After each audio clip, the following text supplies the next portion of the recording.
Welcome back to part 2 of the series, where we will now be going over the overarching morality issues, going more in depth about why there are questions about LIV and the PIF, and why it has upset so many fans in the golf world.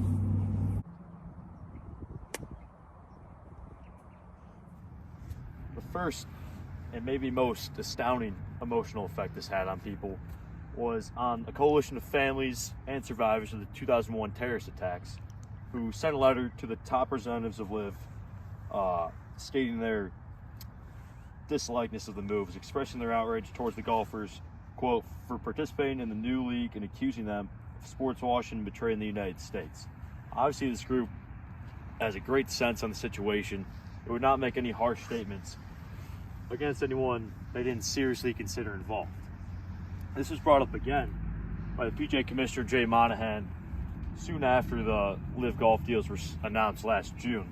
He said on a national broadcast on CBS, "I would ask any player that has ever left or any player that would ever consider leaving, have you ever had to apologize for being a member of the PGA Tour?"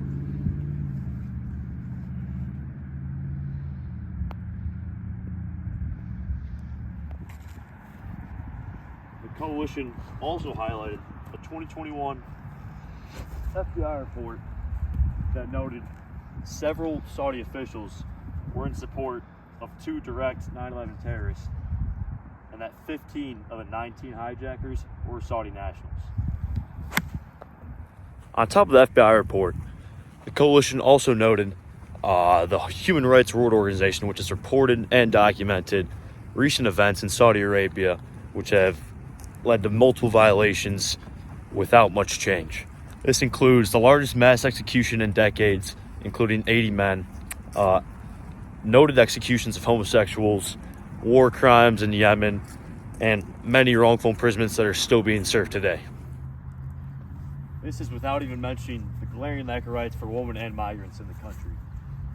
Women cannot get married, study abroad, or have access to some forms of health care without male guardian permission.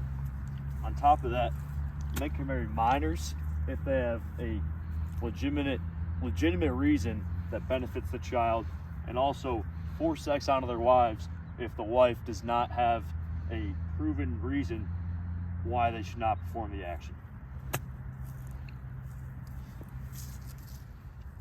As for the millions of migrants in the country who relied on heavily in the said economy, they make up a large percentage, almost 80% of the workforce. They're put into harsh working conditions that are suppressive systems where their bosses can threaten their passport, threaten deportation, and delay their wages heavily, and which leads to forced labor for many of these workers. If they are deported, they're sent to horrific detention centers, which are unsanitary, cramped, and overall not fit for humans at all. Finally, the coalition of families noted that the migrants also face physical abuse from the guards in these detention centers, and wanted to strongly highlight the global news that was the state-sanctioned killing of a national journalist, which the United Nations later put out constituted an extrajudicial killing for which the state of the Kingdom of Saudi Arabia is responsible. That case has still not found justice years later, leaving people around the world very, very upset. Nonetheless, the PGA Tour itself does not have its flaws. While not morality-based, many question their non-profit stance to seemingly avoid to include tax exemptions in their work and make it larger profit. On top of that, there's seemingly many politics involved for big-time players to give them more of an edge over the field, which really hurts some of the little guys, the younger guys around the world.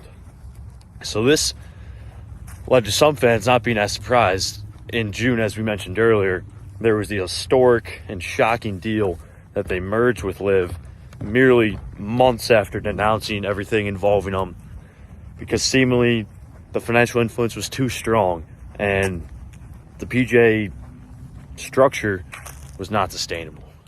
The deal has not been legally completed yet, but both sides remain determined on an imminent deal, which would allow the chairman of PIF to be on the PGA policy board and signify their succession and their desire to integrate themselves into the sport and familiarize themselves with the Western culture a little bit more in the sports world. This is all despite the PGA's hard efforts to stop the seemingly white flag wave to their opponents. Sadly, the massive financial influence that PIF has prevailed in the end and led to a new world, which goes on a sad reality, which is money always talks, whether it's moral or not.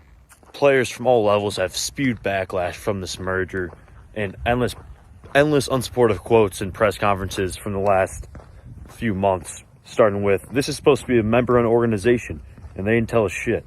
Tell me why Jay Monahan basically got a promotion as CEO of all the golf in the world by going back on everything he said the past 2 years." Jay Monahan, again, the PGA commissioner, seemingly got a promotion when he made this merger and already had questions of not being very public about anything going on and how the decision seemingly was 6 guys in a room who weren't involved with the tour on either side at all, making the decision for everybody else in the world. Then one player said, "I'm shocked and disgusted by the lack of communication. It is my further understanding that many businesses, including some professional sports leagues, have strict guidelines on the percentage of investment they will accept from sovereign funds. Before this agreement is finalized, I wonder, does the PGA Tour have guidelines?" That was a Hall of Fame PGA player. The last one saying, "Please educate me and others in a way that allows loyalty to both, and in a way that makes it easy to look 9/11 families in the eye and ourselves in the mirror at the end of the day."